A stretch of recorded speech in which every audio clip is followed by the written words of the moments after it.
involving 5 women, 60 women, whatever the number is. This was one woman's claim that was prosecuted. So I think that that needs to be made clear.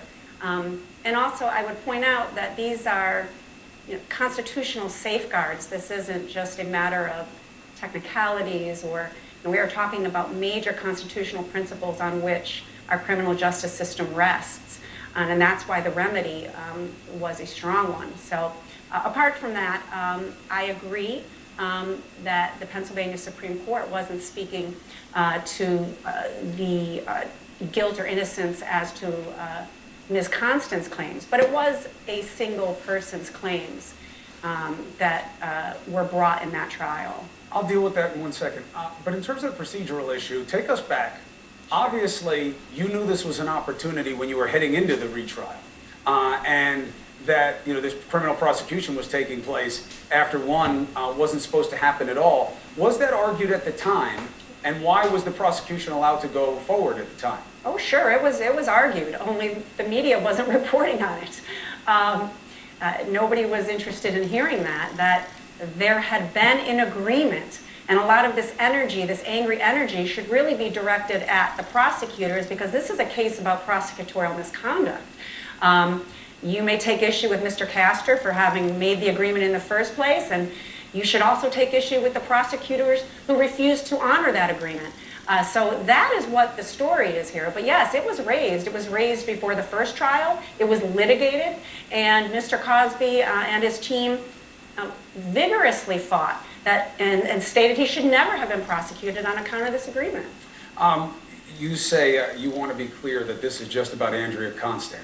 Fair point. No, fair point. It happens to be just true. But I don't know that it's the best fact. When people think about the Cosby story, they think back to that New Yorker cover with all those women. And what was so, frightening about their stories was how similar they were, even though they didn't know each other. And it raises the question, to your own point, you're right, it was only one woman. And do you expect that they should bring at least another case with all these other alleged victims? Well, all of the alleged victims had every opportunity to press their claims at the time that the statute of limitations allowed them to do so. For various reasons, they chose not to, and I'm not here to judge why they may have chosen not to. But we still have a system of laws and rules and a constitution that requires us to play by the rules. And you can't cheat to get a conviction just because we now have a movement that wants to make a platform inside the courtroom for women who chose not to press their claims or didn't press their claims for some reason or another. That's fine on social media, that's fine in the newspapers, but in the courtroom, we have to still follow the rules, and we can't make it a platform just about women coming forward who didn't at the time when it would have been possible to prosecute those claims. Said on my paper, New Yorker. It was New York Magazine. That's it's good to be accurate, but it's insignificant. The real point is this. What does it mean to you now that Bill Cosby, he did do a few years in prison, but that with all these women and all these allegations, and again, I don't have to tell you, these were not hand on the knee, these were not verbal suggestions, this was a pattern that he acknowledged in that civil trial of, well, you're going to take exception with the word pattern, but he acknowledged when you got Quaaludes, was it in your mind that you were going to use these Quaaludes for young women that you wanted to have sex with? That's multiple women, that's behavior, that's a pattern. He said, yes. Does it bother you at all that what seemed to be a pretty clear MO for Cosby is going to be mitigated in terms of its punishment? My job is a defense attorney, and I am very proud of the work we did in upholding the Constitution, and I'm very proud that the Pennsylvania Supreme Court was not influenced by the court of public opinion. And so in that regard, it does not bother me in the slightest. I also believe that we have a trend in our courtrooms where the courtrooms are being infiltrated by the court of public opinion, and that leads to miscarriages of justice. I believe you'll see that with the Weinstein case as well, which I consulted on. That was the same scenario. And I have no problem with a just and righteous verdict if you get there a fair way. But when you cheat to get there, there is no righteousness or justice in that verdict. And that, unfortunately, is what happened. Both in Mr. Cosby's case. I'm with you, that the game has to be played. We all know the adage that 100 guilty men should go free, or women, so that one innocent is not punished wrongfully. I hear you.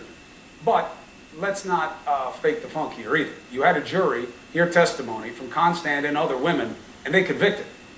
So this wasn't that it was all manipulation.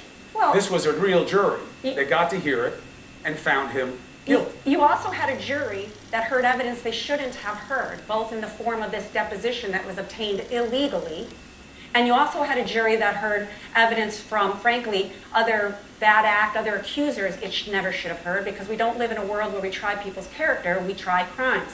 So I do not believe we had a fair trial, and I don't believe you can look at this verdict and put any stock in it, frankly. And also, let's keep in mind that all of this prevented Mr. Cosby from being able to tell his story from the witness stand because of that deposition. So let's not say, oh, this is just a technicality, or we know what really happened. You don't know what really happened. This trial would have been entirely different. And also, it never should have happened in the first place. I'll give you that point because we know it, because the Pennsylvania Supreme Court just litigated that for us. We're good on that. The point about it would have been totally different. Why was Cosby not allowed to testify in his own defense because he gave a deposition in a civil trial? The point is that by taking that illegal deposition, using those words against him, it made it very difficult for him to take the stand. But they were his words. I'm just saying he could have taken the stand. As long as he's going to tell the truth, he couldn't have been in any trouble, right? Well, I'm not talking about the potential for perjury. I'm talking about the fact that we live in a society where you shouldn't have your words used against you. Had he taken the stand, all of those words that he said during this deposition, whether in whatever context they were taken, whether unfairly laid out in the way that the civil attorneys did. This was 4 days of deposition. It made it impossible. No defense attorney would have said, yeah, sure, take the stand and deal with these, again, a deposition statements that were illegally obtained. Bonjean, I do not disagree with you from a perspective of legal strategy. I'm just saying, in terms of common sense, he could have still testified. I understand why strategically you would have been nuts to stay on the case if he insisted on doing it when you knew what was coming. But I'm just saying, if he had nothing to fear of his own words, he could have made a different choice. No, even innocent people plead the fifth all the time. Absolutely, absolutely they do. But I'm saying the idea that this deposition ruined it for him because now he couldn't testify, that's not true. No, he the deposition, but it would have made it hard. It wasn't just about the deposition being highly prejudicial if he took the stand.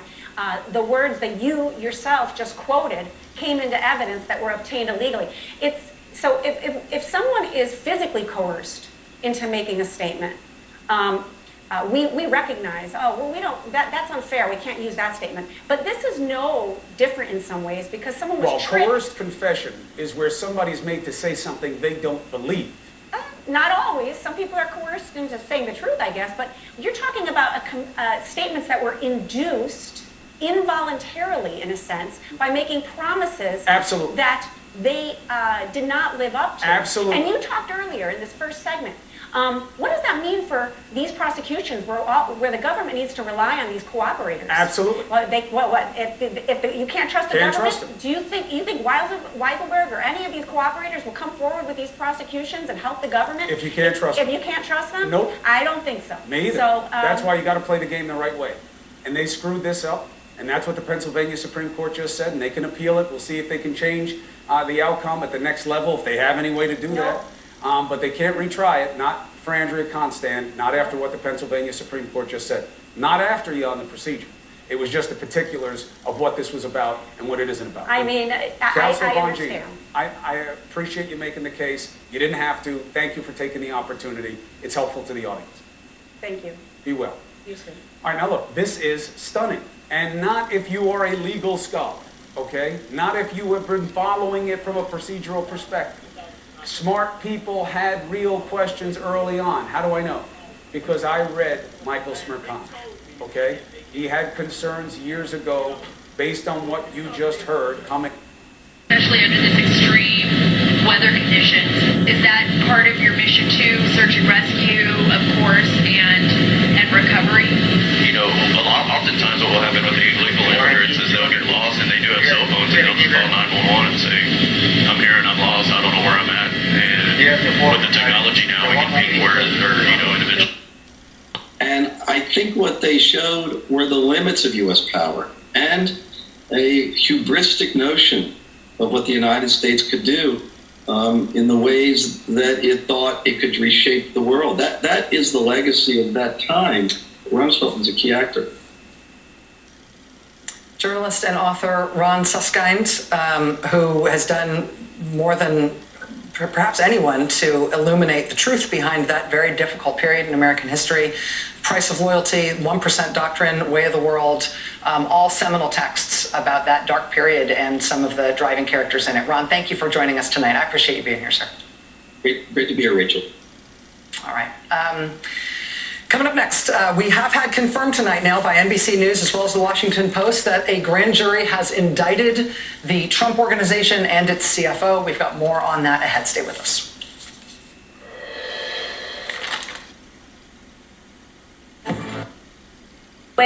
The animals, the environment. There's a lot of difficulty for our law enforcement when they're trying to do recovery operations. You know, I have a story in the book that they found out they were being fired.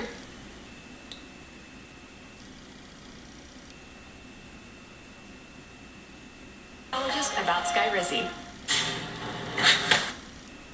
Take it to the border, and I can't imagine how many more lose it, and we don't know that are here right now. All right, Sarah Carter, thank you. We're back with President Trump. Also joining us now, the governor of the great state of Texas. God bless Texas. Greg Abbott is with us. Governor, great to see you. Thanks,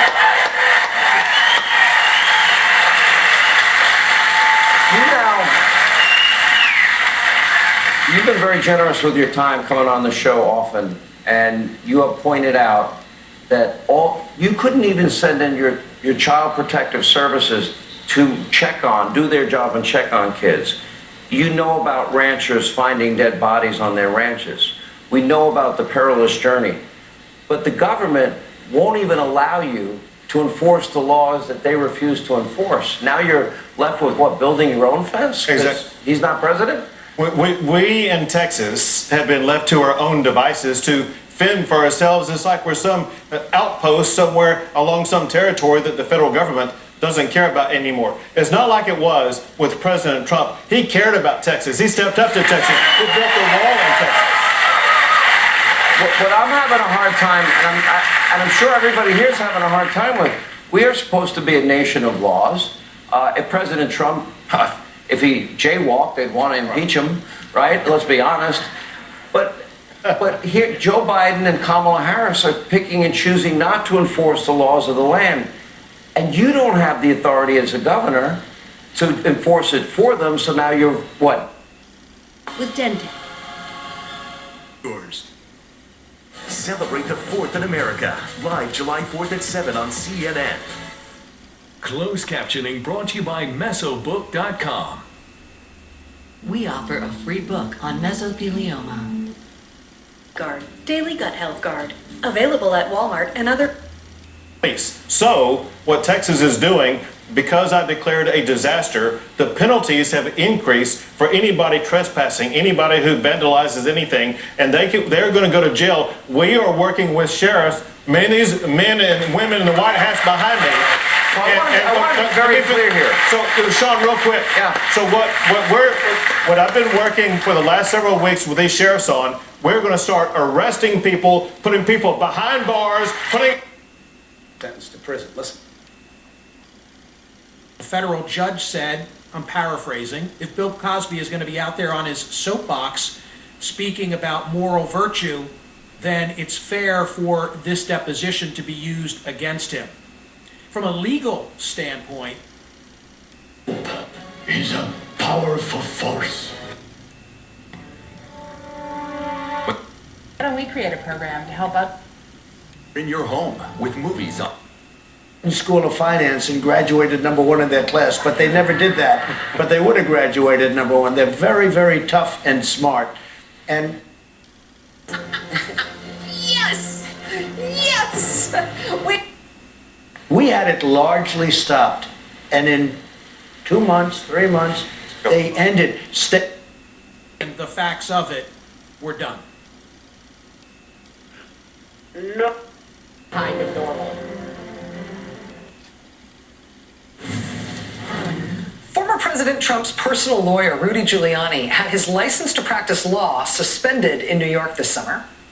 35 years ago this summer, President Trump's other personal lawyer, Roy Cohn, was disbarred from the practice of law altogether. But there was another one in between those two. It has been almost 3 years now since Trump personal lawyer Michael Cohen also lost his license to practice law when he pled guilty to multiple felonies in a scheme by which illegal contributions were made to Trump's 2016 presidential campaign. Those illegal contributions came in the form of hundreds of thousands of dollars that were paid out to two women to stop those women from speaking publicly about them allegedly having affairs with the president. Those payments were designed to hush those women before the campaign. The payments were therefore designed to benefit his presidential campaign. They were illegal payments. They were, in fact, federal felonies. Michael Cohen remains the only person who went to prison for that scheme. Even though he didn't benefit from those payments, Donald Trump did. That said, federal prosecutors quite famously said in court documents, Michael Cohen actually testified in open court, that he committed those felonies in coordination with and at the direction of individual one, who was Donald Trump, who was, of course, the person who was also the beneficiary of the actions described in those felony counts. And that raised all sorts of actually still outstanding questions as to why federal prosecutors in the Southern District of New York would ascribe that kind of blame to an individual who directed the commission of those felonies, who actually benefited from the commission of those felonies. But then they closed the case without ever bringing charges against that individual. I mean, it's one thing to think that individual one, President Trump, was saved from indictment himself there because he was president at the time and the Justice Department won't indict a sitting president. But he's no longer president.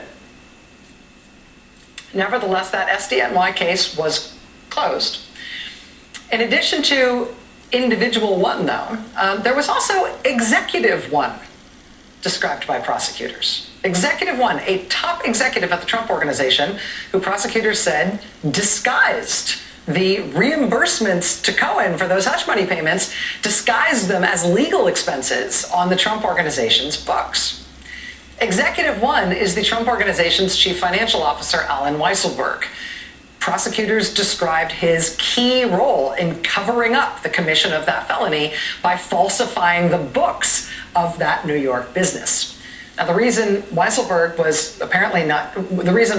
not charged in that hush money scheme was that he apparently got immunity in exchange for his testimony.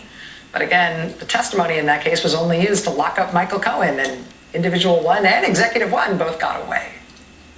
These questions still linger about why SDNY closed out that case and why Michael Cohen is still the only person who ever faced the music for those felonies, even though federal prosecutors identified other people having played bigger, more important roles in those felonies than he did. But that was it, apparently, in terms of any federal case. So maybe someday we'll figure out what happened at SDNY there. But tonight, Washington Post was first to report, NBC News and others have now confirmed, that a grand jury in Manhattan has filed criminal indictments against the Trump Organization and its CFO, Alan Weisselberg. And those indictments will be unsealed tomorrow afternoon. These are not federal charges, these are state charges under New York law. The Post is reporting that Mr. Weisselberg is expected to surrender tomorrow morning at the Manhattan District Attorney's Office, and then he's expected to be arraigned later in the day before a state judge in a New York courtroom. The Trump Organization will also be arraigned. It's hard to arraign an entity, at least it's hard to imagine that. The way it works in person is that the entity will be represented in court by one of its attorneys. A person familiar with the matter telling NBC News tonight that the indictments are expected to be unsealed at around 2 p.m. Eastern time tomorrow. Because the indictments are sealed until then, we don't know exactly what the charges will be. There's been lots of reporting that the charges are expected to focus on tax-related alleged felonies. The Trump Organization's lawyers have been working overtime for days. telling the media that the charges are small potatoes and politically motivated, and they can't believe prosecutors would even bother to charge such piddling little crimes because everybody does this kind of stuff. And of course, you would expect defense lawyers to say exactly that. The truth is, we just will not know what the charges are until they are unsealed tomorrow afternoon. What we do know is that the state prosecutor that's been working on this, along with the New York Attorney General's office that's been working on this, it's been 3 years that they've been at work on this case. And the question of whether former President Donald Trump personally himself ever faces charges in this case, that remains open, an open question. The Trump Organization's lawyer, Ron Fischetti, has said that what he's heard from prosecutors is that Donald Trump himself will not be charged in tomorrow's indictment, but that doesn't mean that he might not be charged in a subsequent indictment, or as they call it in legal terms, a superseding indictment. Now, people who watch these things tell us that that's not unusual. It's not routine, but it's not at all unusual for an initial indictment of a company like this or individuals associated with a company like this, in the case of Alan Weisselberg. It's not unusual for an initial indictment to be followed by subsequent superseding indictments with additional charges, either more charges against the original defendants or potentially more charges against additional defendants. My question is, why do they do it that way? And as we're looking at the first potential legal accountability for former President Trump, in this case connected to reportedly alleged tax felonies committed at his business, this prospect of his potential individual criminal liability remains open because of this expectation that there might be further indictments. What is the basis for that expectation? For those of us that aren't lawyers, should we understand that as a reasonable expectation to have in this case? Is that just wishful thinking by people who are hoping that Donald Trump will get indicted someday?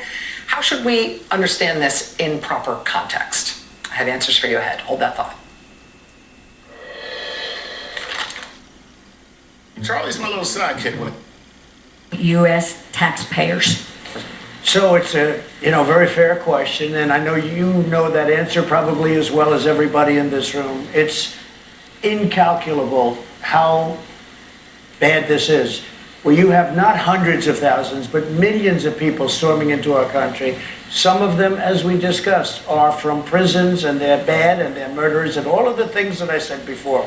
There's no way to judge that kind of damage. And getting them out is an ordeal, and all sorts of. So, this is a gentleman from Oklahoma seek recognition. Mr. Speaker, as the member designated by Mr. Mullen of Oklahoma pursuant to H.R. 8, I inform the House. Very, very concerned about the fact that she could not give them a father, and this haunted her. And so another thing that she did in her soaps where this really came out, where there was this interplay, is that she started deliberately making strong male characters. She had started out with really strong women in her early shows. Some of her early radio stuff was just women. And eventually in the 50s, interestingly enough, along with the rest of the country as it goes super patriarchal, she really took it in and felt guilty and started saying, I'm going to write strong men and strong marriages because I feel personally responsible for the rising divorce rate, and also that I think there needs to be more strong male role models in the world because she wasn't able to give that to her kids, and especially her son. That really haunted her. Just Tim, we'll just leave the stage and it'll be all Trump. Let's talk a little politics. As a community and make the most of our summertime. Independent. Precision. No nicks, bumps. They're objective. We know they're not. They have an agenda. But you've done a great job for this state. I support your nomination, as the president has. I guess the question is, let's talk about 2022. Really good chance you'll be reelected. The House could turn Republican. And then we look at the states where Senate races are. I don't think it could be a bigger bellwether. Florida, Georgia, North and South Carolina, New Hampshire. We have Ohio, Wisconsin, and Arizona. Those are all states we're very familiar with. How important is it for Republicans to take those key Senate races? So I think without weak Republican rhino leadership, you'd win every one of them. Everyone. But dotted in there are people that you almost would say don't like this country. They don't like the Republican Party. With strong Republican leadership in charge of those states, you'll win every one of them. Without that, you won't. Governor, I'm going to give you, this is your last segment with us. What it means to you to... Your curb appeal. Ideal garage doors at a stylish... Balancing, recovery assisting... We have in the what we have in the state of Texas is a battle for the soul of our economy. Are we going to be capitalist or are we going to be socialist? We've seen the socialist agenda through Beto O'Rourke and Julian Castro and people like that. Texas must prevail. We must keep Texas capitalism. Let me tell you this last thing that Democrats will not, and that is, it's been capitalism, not socialism, that's lifted more people out of poverty than all of the socialistic programs. At First Premier, your success is our business. It's how we've grown to be one of... Hello, Mazda. The #1 gynecologist recommended brand. Proven. $500. If you take it from Texas back to California, it's about $300. You're doing U-Haul a favor. Now, I know Texas is very inclusive, but if people are going to come from California and New York to Texas, I think it's fair to say they need to leave their liberal policies that destroyed their states behind. Fair? Fair enough. And we don't even know what the numbers are. That number 149, I don't know if it's true. I don't know how they got it. I don't know what the vetting is that's going on. I know it's difficult. I know it's layered. I know it's complicated. I know that there's distracted focus, but I just don't have the certainty. But here's what I do know.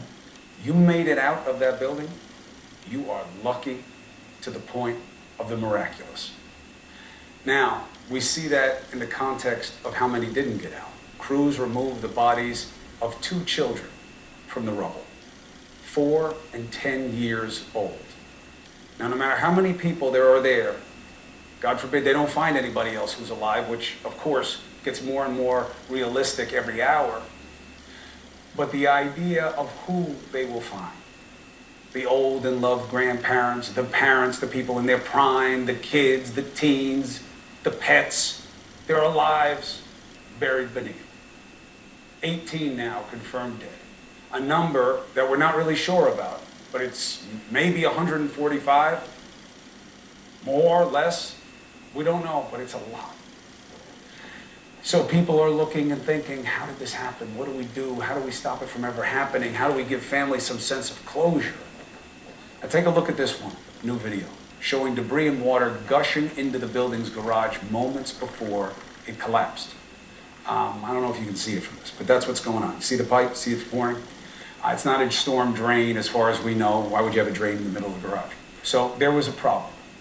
Warnings at 1:30 in the morning, but everybody's asleep at 1:30 in the morning. But then people made it out, and they are here to tell the story. Unit 611 of Champlain Towers South. You can see it was right in the middle of the section that collapsed. Right in the middle. Who was in there? Ileana Monteagudo. She bought that condo just 6 months ago. Here she is. And that is miraculous. She is there with her handsome son. And this is a blessing, not just to their family, but to all the families. There is hope, and there is also more perspective. Ileana, Senora, and Andy Alvarez, thank you very much both for being with us. Thank you, Chris. Thank you, Chris. Thank you for having us on. You made me cry before I start to tell the people what I feel, what happened that night in my case, in my house. Do you will ask me something or I start to talk? I will ask you something and then I will listen. Tell the audience, what woke you up? What did you see? What did you do? Well, around 1 something at night, I was sleeping, and a force, rare force, woke up me.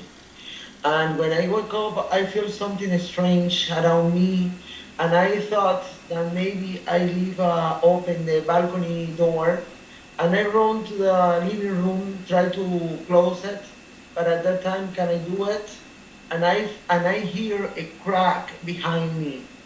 Everybody said to me that don't take care with the bar because that bar is too much bottles and so heavy, blah, blah, blah, and coming down any moment, any time.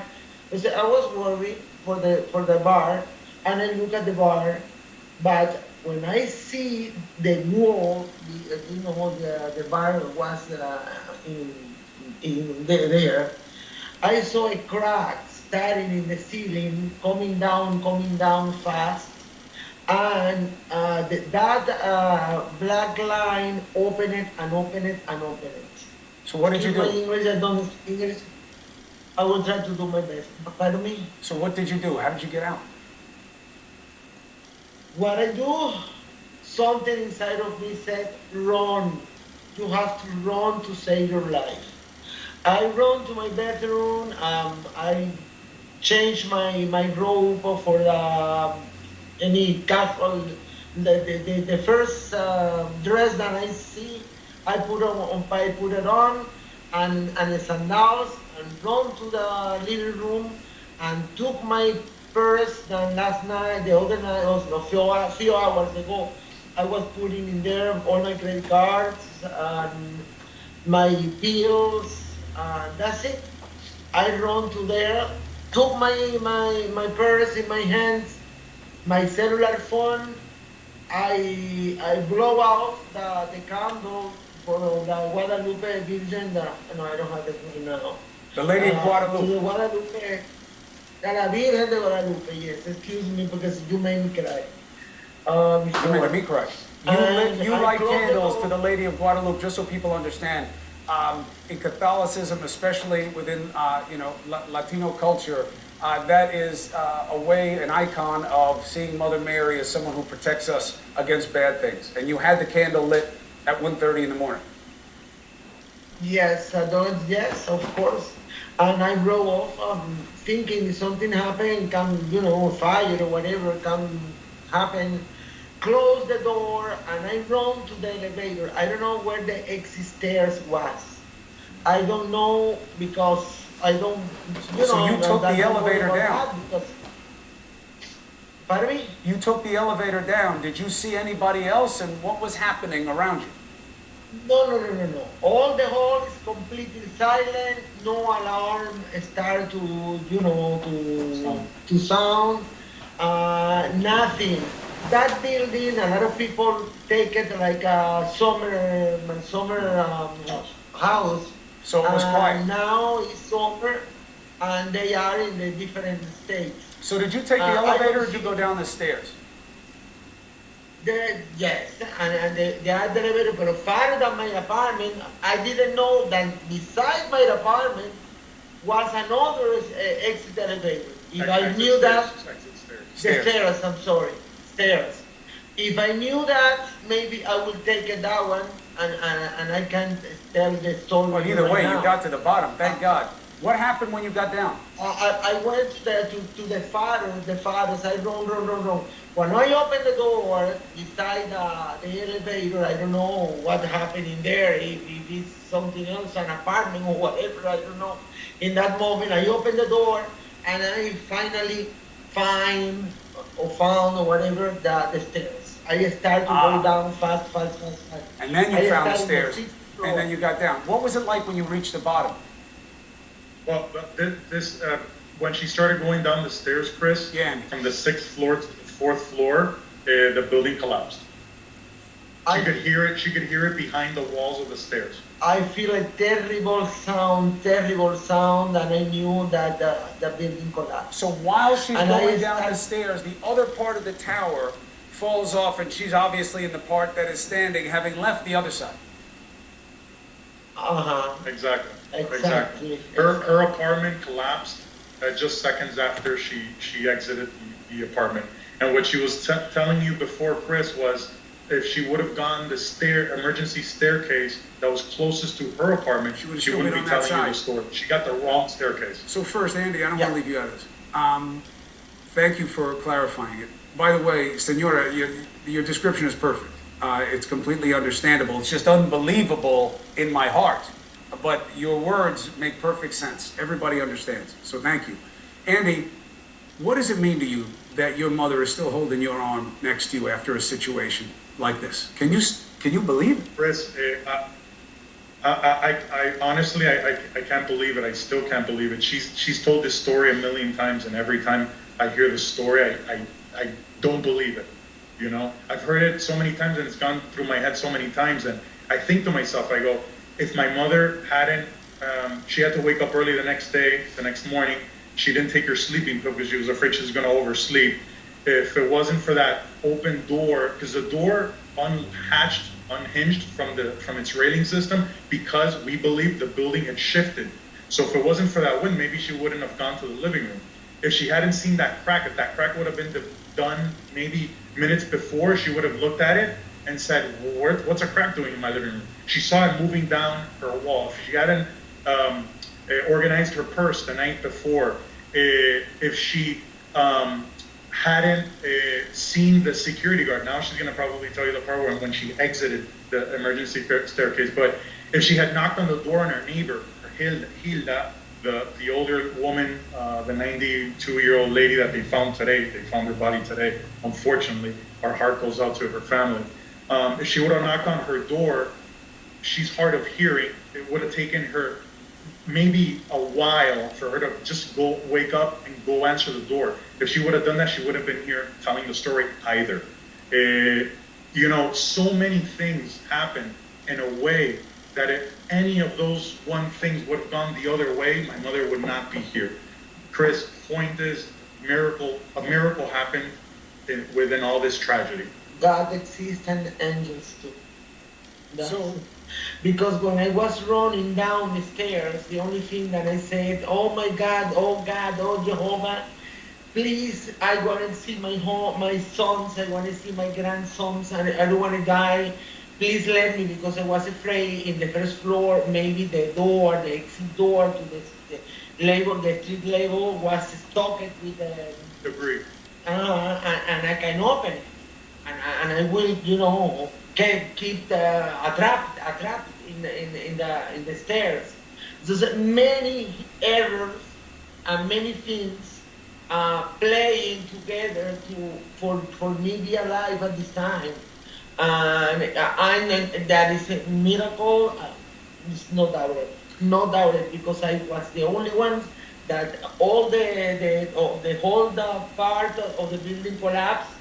Then I came by myself, you know, and I okay, because I don't break a leg, I don't make nothing. I'm terrified, of course, crying of course, and I'm still crying for all the people, because all the things that are happening there was avoidable.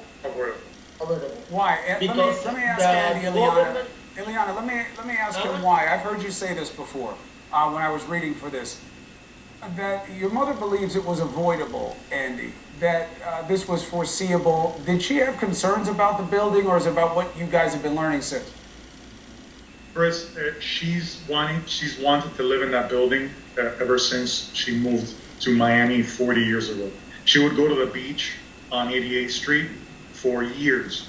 Literally for years. She owned a home not too far away from there. She ended up having to sell the house, but with the money she got from that selling of the house, she bought this apartment. And the building, she dreamt in living. She's always, for many, many years, told all her friends that eventually one day she was going to live in that building. I mean, who would have thought that this was going to happen? I mean, if But let's what say I'm the saying building is, in did have terms of the problems, condition of the they can building, fix. Andy, did she ever have any concerns about that? I don't know, did you have any concerns? No. Nobody tell me anything. All right. No, the real estate, no, You never got any nobody, letter, no, you didn't know no, anything no, about no this. association. Well, look, here's what we know. Thank God you have each other, and you're in each other's arms. And why it happened, we'll never know. But we know that it did happen, and thank God for that. Senora, thank you. Andy, God bless that you have your mother with you. Thank you so much. God bless you. Okay, God bless you. Be well. Thank you so much. Bye-bye. We'll be right back. Bye-bye.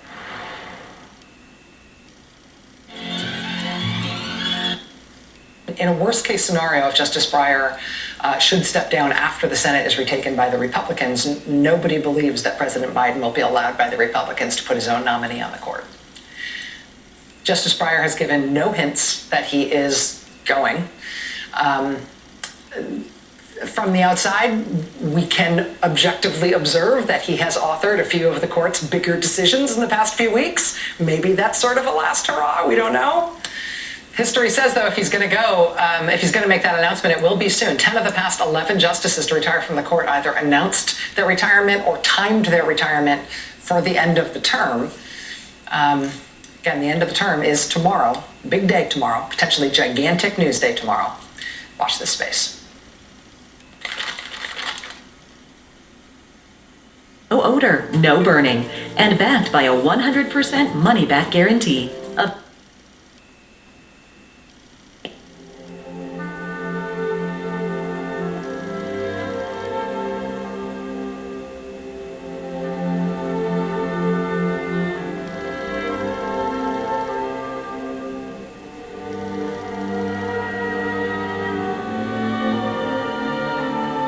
We're still grateful for that to this very day.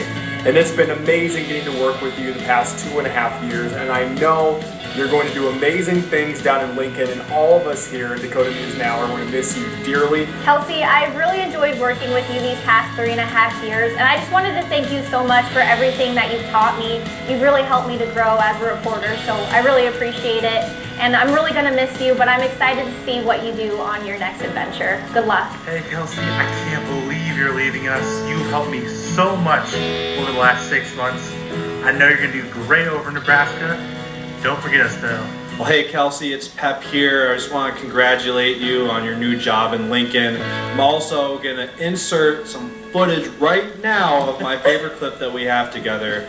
It's going to be different not seeing you in studio and in the newsroom. You're going to miss all our golf talk, and if you're wondering who created this video for you, you can just thank this guy. He's the one that came up with it. So hopefully you enjoy it.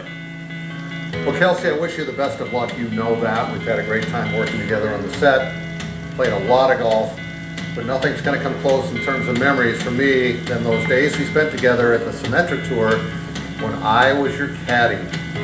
It really was a blast. And if you ever need a caddy in Lincoln, I'm just a phone call away. You'll do great, by the way. I'm proud of you. You know, all good things must come to an end. That is the old saying, and this is one of those good things that we are seeing come to an end tonight. I'm not going to look at you because I can't. Thank you for being you. Thank you for everything you've done for us and for this team. And you are going to go to Lincoln, and you're going to do amazing things. There is no doubt about it. Thank you so much. Caddies are supposed to be there when it gets hard. Oh my gosh. You're big. This is the bib that I wore when we spent time together at the Symetric. He wasn't even supposed to take that with him, but we arranged it somehow. So good job. Well, Kelsey, you know, it's been obviously great having you here, and I'm really looking forward to what you're going to be doing down in Lincoln. And, you know, one of the great things about, you know, Dakota News Now is all the shows that we do, but you've had to say goodbye tonight like 6 times, you know, because of all of our newscasts, but this is the one right here, right? So, and I can see the emotion in you, and, you know, we feel the same way. Yes, this is the one. I'm just losing it. I was not expecting that really long goodbye. Thank you so much for everyone who said something and for who put that together. That meant so much to me. Thank you so much for the final time for me. Good night. Promotional consideration paid for by Schulte Subaru, Avera Orthopedics, South Dakota Office of Highway Safety.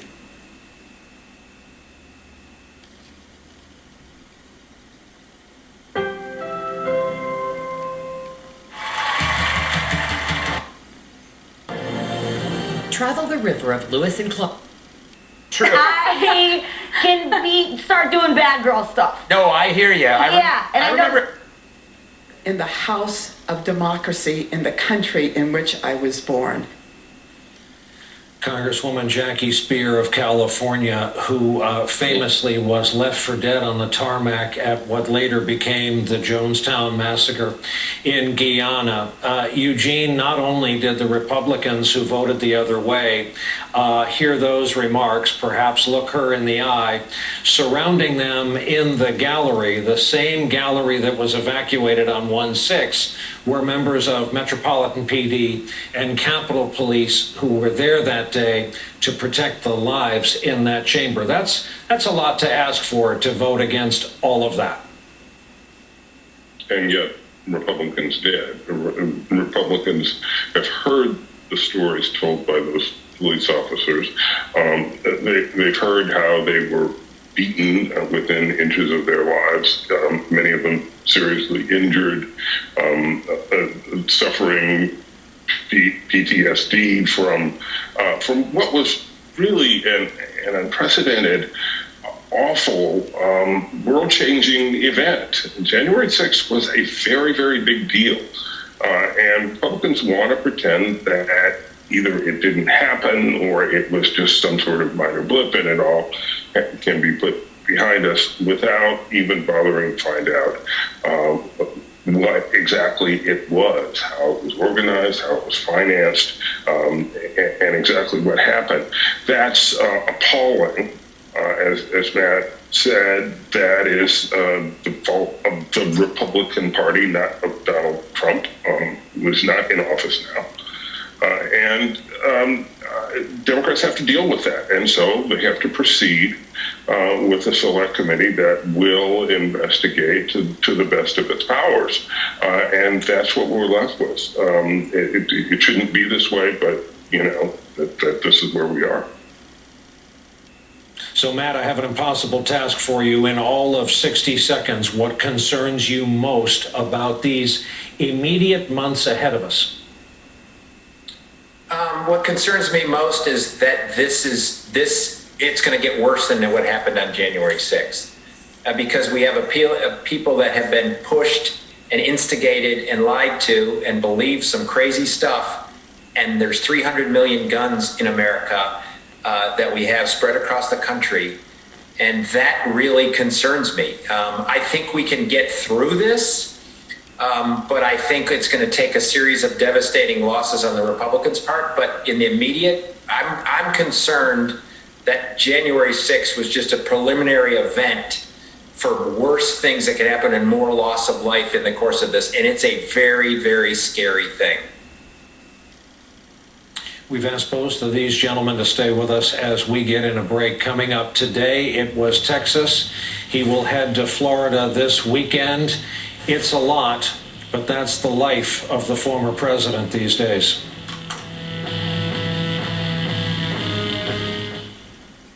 With moderate to severe breathing, don't stop your asthma treatments and up-to-date information anywhere but on the radio. Information.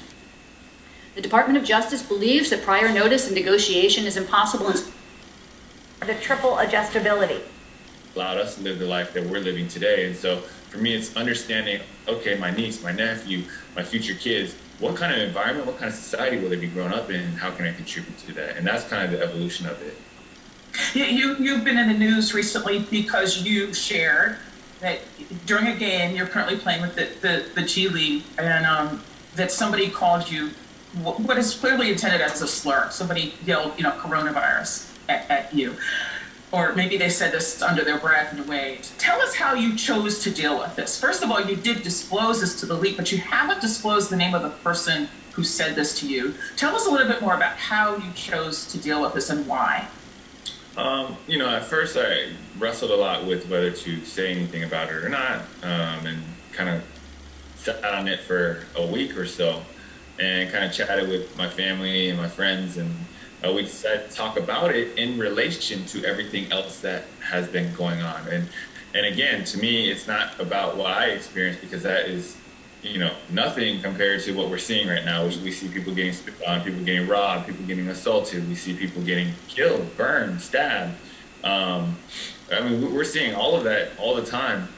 You know, we're seeing other people who come to the defense of other Asian Americans or other Asians, and then they get assaulted or they get injured. And so we're seeing a lot of stuff right now, and that is the real issue that I wanted to bring awareness around. And you know, and me in discussing my own experience was not to compare what other people are going to, but to say that nobody is immune to this, and that we're all, as Asian Americans, we're all hurting and we're all being, you know, targeted. The reason why I didn't want to talk about who it was or go into the specifics of that is because kind of the overarching principle or the bedrock, the foundation of what I'm trying to say is that we need to have love and empathy and compassion for each other.